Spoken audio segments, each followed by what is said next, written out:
What's up everyone? Welcome to another workout video. Shoulders, arms today. Just had my breakfast, pre-workout, and ready to go to the gym. Just want to say, if you're training first thing in the morning or early morning, make sure that your breakfast, pre-workout, it's easy to digest, alright? I had 4 slices of white sourdough bread and a protein shake with some creatine. Very easy to digest, my body will absorb it fast, and boom, I'm not digesting my meal when I'm in the gym. That's super important, alright? You don't want to be at the gym burping and bloated and all this. You're not gonna get the most out of it, alright? So don't do the big eggs and bacon and this and that when you wake up before the gym if you're someone that trains right away after your breakfast. So that's it. Let's head to the gym. Let's go.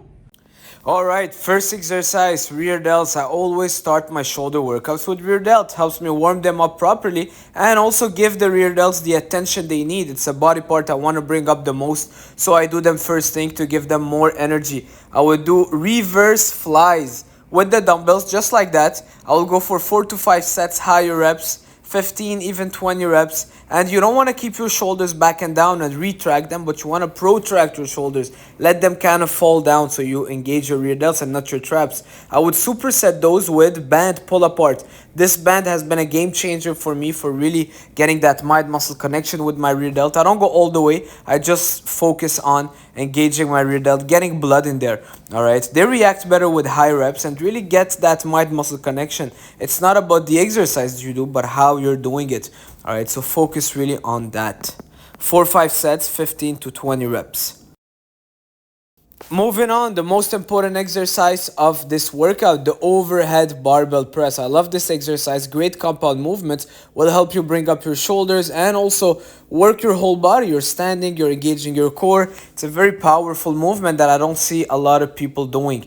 Alright, as you realize, I'll not go super heavy. I'm not a big fan of doing PRs, but I really go for minimum 8 reps, focusing on doing the movement properly. So first I started with 10 pounds each side. Now I went up to 15 pounds and I will do sets of 15, 12 up until I can't do anymore. So now I added another 10, so I have 20 each side, and I think I aimed for 10, 12 reps, and I kept adding weight slowly.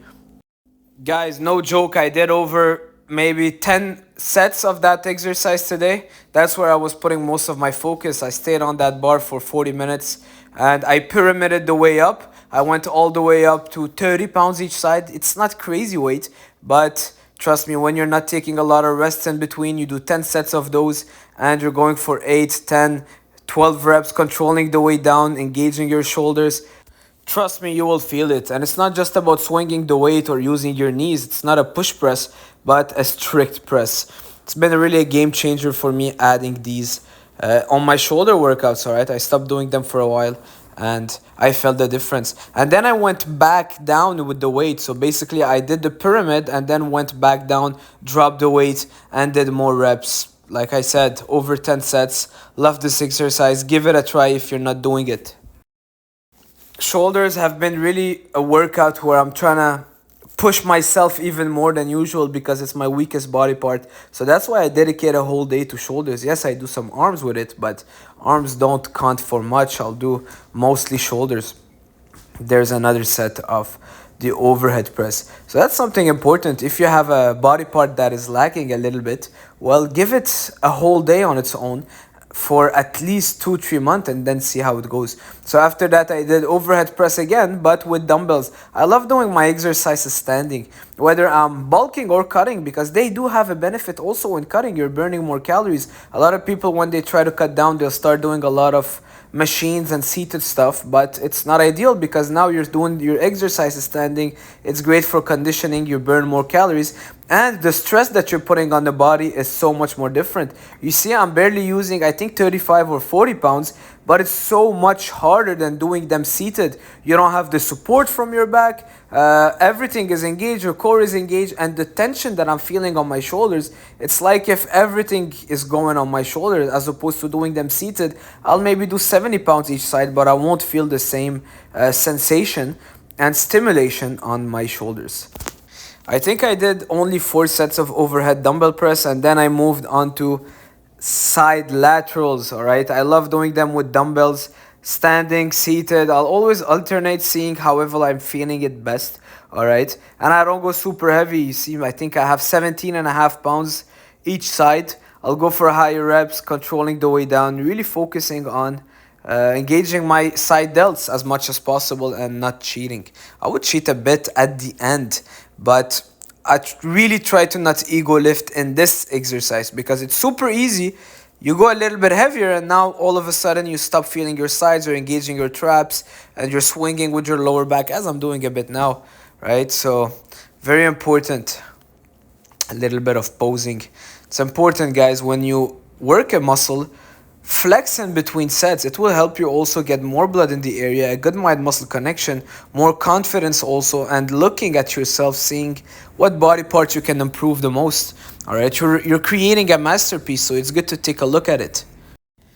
Here I moved to seated just to see if I was gonna feel it a bit more. So it's always good that you play with the angles. All right, see how you feel it better and listen to your body. Don't do an exercise just because your plan tells you to, but if you're feeling it seated more than standing, then do it seated that day. All right, so I think I did around 6-7 sets of sides. And yes, guys, I don't have everything counted because I go by feel. That's bodybuilding for me. It's not a science, it's not a paper formula, but it's how I'm feeling. Do I have more energy? Is the pump feeling good? Am I getting a good shoulder activation? Yes, so let's keep going. Am I feeling like I don't feel it anymore in my shoulders and I'm drained and I'm tired? Well, I'll move on to something else. All right. After that, I did a little bit of face pulls, and this is just a finisher. All right. That's not where I'm building my rear delt, but it's just to finish it off, getting more blood in my rear delt. I love this exercise overall, but it's a finisher, or you can start with it just to warm up. I did 4 sets of that, 15-20 reps, superset with dumbbell shrugs. So sometimes I'll do shrugs on the Smith machine. Today the Smith machine was being used, so I just went with dumbbells. It's always good to have alternative. If some equipments are used, you go for something else. Also, if you're realizing here, I'm not lifting heavy, 45, but I'm trying to go for that squeeze, that crazy mind muscle connection, the burn. That's where you'll get more of your results with those exercises. All right. Finishing off, well, after that my shoulders were pretty much done. I did a little bit of triceps, and like you guys know, for triceps, biceps, I go for really higher reps, mind muscle connection, getting a good pump. All right, just pumping some blood in there because my triceps got a lot of indirect work from all my presses, so I don't need much. And I'm doing a couple sets of biceps, just pumping them up. I don't kill my arms. I never go for destroying arms. I just stimulate them, and that's how they grow best for me. And also, let's say I'll be doing chest in 2 days. If my triceps are dead right now, well, it will impact my chest workout. So I just go for a pump, stimulate them, but I'll hit them more frequently. I don't do a lot of volume. I did overall, I think, 4 sets triceps and 3-4 sets of biceps. For this triceps, I went with a triangle push down, a good squeeze at the bottom, 20 reps. Biceps, the usual, I keep it super simple. It's just one joint moving, so basically just a biceps curl. Sometimes I'll do hammer, sometimes I'll do supinated grip, and that's pretty much it. It took me an hour 40 minutes. Always pose after your sessions, guys. Even if you're starting, even if you have zero experience and you look at the mirror and you've got zero muscles, it doesn't matter. All right, it will help you visualize, all right, the masterpiece you're creating. It will help you also see what needs more work. It will help you connect better with your muscles. So you see, I just started, put a camera or look in the mirror and start posing, and slowly it starts looking into something. That's my post-workout meal, banana bread and my protein shake. All right, guys, I just finished my workout, and you know what? As soon as I finish, I get back home, I get my post-workout meal, which is basically protein shake with my banana cake. All right, and I make myself a delicious coffee. You see, I didn't even put my backpack down because I'm just used to getting that routine, that coffee, and that's my priority for now. By the way, if you've never tried making coffee with a mocha pot, it's a game changer. All right, a client of mine got me that mocha pot, and since then, never used my Nespresso machine. I threw it out. I gave it away. All right. Oh my God, what a workout. Feels good, you know. Feels good to train. Feels good to eat well. Feels good to be aligned with your purpose. To feel like you're doing what you're supposed to do in life. You know, I really believe that each person in this life is destined to do something. You have a purpose. You're destined to do something. You're not destined to just sit in a desk and just type on the laptop all day long and have a 9 to 5 and wait for retirement till you're 60. That's not what you're meant to be. That's not what you're meant to do. All right. So find your passion and follow that. Life is too short. Life is too short to do something you're not enjoying. All right. And money will come after. Don't let money be the reason why you're doing something you hate. All right. Money will come after. Chase something you enjoy. Follow your dreams. Follow your passion. Life is too short. And that's why I'm doing those videos. I want to grow my social media, grow my YouTube. Thanks to you. If you're leaving a comment, you're liking, it will help it grow. But it's just to motivate you guys to also go all in on whatever you love, whatever you're passionate about, and it will pay off. You know, life will reward the hard worker. And at the end of the day, it's just, I can't do a boring life, even if I'll be a millionaire, but doing something that I would feel like I sold myself short. All right, so that's it for this video. Hopefully you liked it. Leave a like. Please consider commenting, subscribing. If you're new, welcome to this channel. And thank you guys to be part of my journey. I'll see you soon. Ciao.